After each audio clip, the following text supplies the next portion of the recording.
Cops harassed black woman for loitering, but they had no idea who she really was. The red and blue lights splashed across the wet pavement like spilled paint. Rain hissed against the sidewalk outside the 24-hour pharmacy on Martin Luther King Jr. Boulevard in South Los Angeles. It was 2:17 a.m. on a Tuesday in late November, the kind of cold that slips under your coat and sits on your chest. Two officers stepped out of their cruiser, flashlights cutting through the downpour. "Ma'am," the taller one called, voice already edged with suspicion, "you can't just be standing here.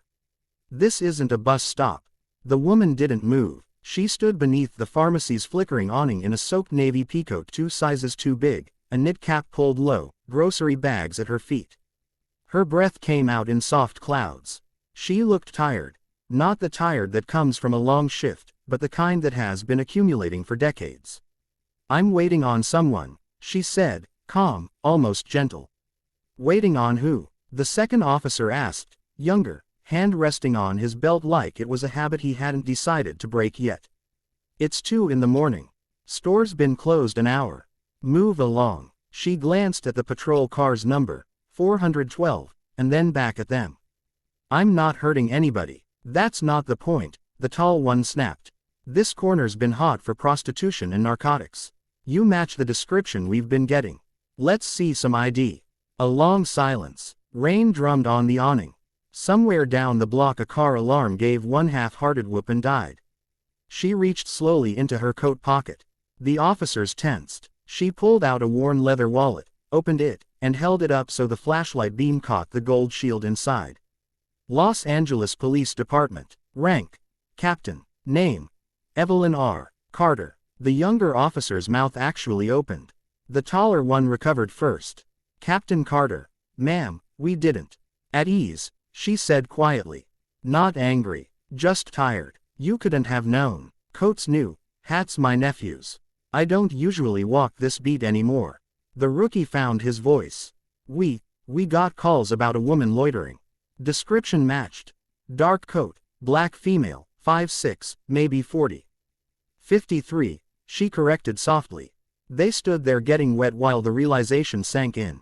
Captain Evelyn Carter was Deputy Commander of South Bureau Homicide. 28 years on the job. The first black woman to make captain in South Bureau. The officer who, 12 years earlier, had walked into an ambush on 77th and taken 2 rounds in the vest to drag her rookie partner out. The same captain whose photo hung in the lobby at the academy with the words, "Service above self," etched underneath. And tonight she was standing in the rain outside a closed pharmacy with 4 plastic bags of groceries and a cardboard box of fried chicken getting cold. The tall officer, name tape read Ramirez, cleared his throat. "Ma'am, is there something we can help you with?" She looked at him for a long moment, then down at the bags. "My car's in the shop," she said. "Bus stopped running an hour ago. My mother's inside that building." She nodded toward the boarded-up, 3-story apartment across the street, its windows glowing faintly behind security bars. "Stage 4 lung cancer. Oxygen ran out at midnight. Pharmacy delivery doesn't start till 6. She's got maybe an hour and a half, before it gets real bad." The officers looked at the building, then at the small portable oxygen tank in one of her bags, empty, the gauge flat against 0. "I was trying to keep her calm on the phone," Carter continued. "Told her I'd sit right here where she could see me from the window. She watches for the squad cars, says the lights make her feel safe." A small, sad smile. "Didn't expect one to stop for me." Ramirez swallowed hard. The rookie, Kowalski, was already moving. "Captain, we can run you to the right now. Or call med gas." "No point," she said. Won't fill private tanks after hours, and med gas won't come to this zip code this late." "I've tried." She picked up the chicken box. Brought her favorite from Rosie's. "Figured if tonight's the night, at least it smells like home." Silence again, heavier than the rain. Ramirez looked at Kowalski. Kowalski looked at the cruiser. Then at Carter. "Captain," Kowalski said, voice cracking just a little, "get in. Both of us are O positive.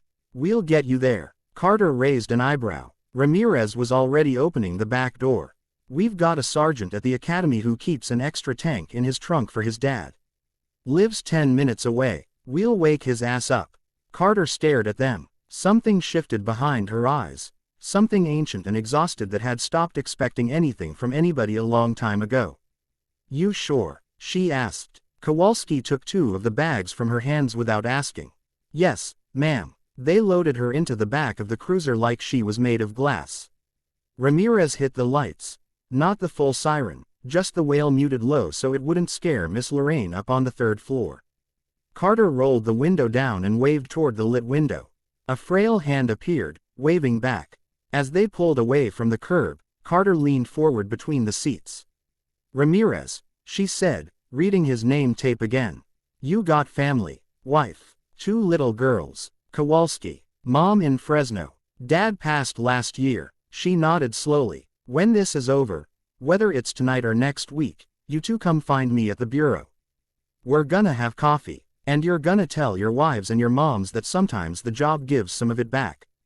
The sergeant with the spare tank met them in his driveway in slippers and a robe, cursing good-naturedly about rookies who can't read a clock. By 2:49 a.m. they were back at the apartment, Ramirez carrying the fresh tank like it was the World Cup. Carter led them up 3 flights of stairs that smelled like old grease and Lysol. Miss Lorraine was sitting up in a recliner by the window, oxygen mask already fogging with each breath, eyes bright when she saw her daughter walk in with 2 uniformed officers behind her. Evie, she rasped, voice like paper, you done brought the whole department for chicken. Carter knelt, hooked up the new tank, adjusted the flow. The hiss of clean oxygen filled the room. Something like that, Mama. Miss Lorraine looked at the officers, then at her daughter's wet eyes. Baby, she whispered, you still out there saving everybody but yourself. Carter rested her forehead against her mother's knee. Not tonight. Ramirez and Kowalski stood awkwardly near the door until Miss Lorraine beckoned them closer. Young men, she said, sit. Evie, don't let nobody eat cold chicken in my house. So they sat. 4 people in a cramped living room lit by 1 lamp and the glow of patrol lights still flashing silently outside the window. They passed around paper plates of Rosie's fried chicken and collards and cornbread that steamed in the cold air. Miss Lorraine told stories about Evelyn as a little girl following police cars on her bicycle, swearing she'd be chief one day. Evelyn told the officers about the time her mother marched in '92 with a toddler on her hip because somebody had to stand for something. At 4:12 a.m., Miss Lorraine fell asleep mid-sentence, oxygen steady, face peaceful for the first time in weeks.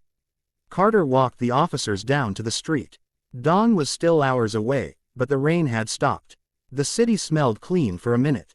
She shook their hands, proper, firm handshakes, the kind that say more than words. You did good tonight, she said. Ramirez shrugged, embarrassed. You remembered what the badge is supposed to mean, she cut in.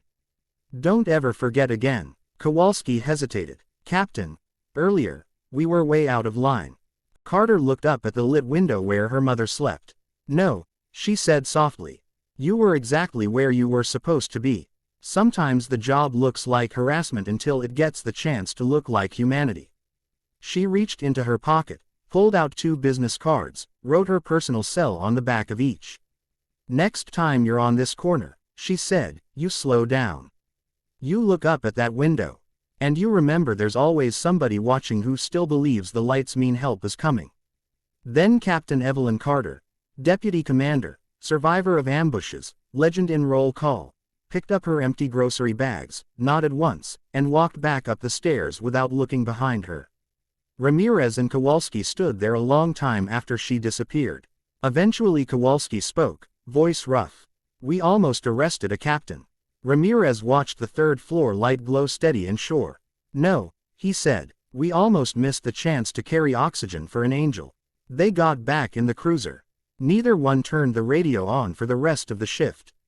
3 weeks later, Miss Lorraine passed quietly in her sleep with Evelyn holding her hand and the hum of good oxygen in the background. At the funeral, half of South Bureau showed up in dress blues. Ramirez and Kowalski stood in the back, hats in hand, eyes red. Afterward, Captain Carter found them by the doors of the church. She hugged them both, hard, like family. Then she pinned something small in gold to each of their uniforms. Commendation bars. The kind that go on your chest and never come off. Engraved on the back of each. For remembering what the lights are for. Years from now, when people ask Ramirez, by then a sergeant himself, why he never wrote another loitering ticket on that corner, he'll just point to the faint scar on that little gold bar and say, because one night the city almost lost one of its best, and 2 cops got shown who she really was. And somewhere, on quiet nights when the rain falls soft and the lights flash red and blue across wet streets, Captain Evelyn Carter still walks her mother's block in an oversized coat, just to make sure the new kids remember too. Because some legends don't wear the uniform where you can see it.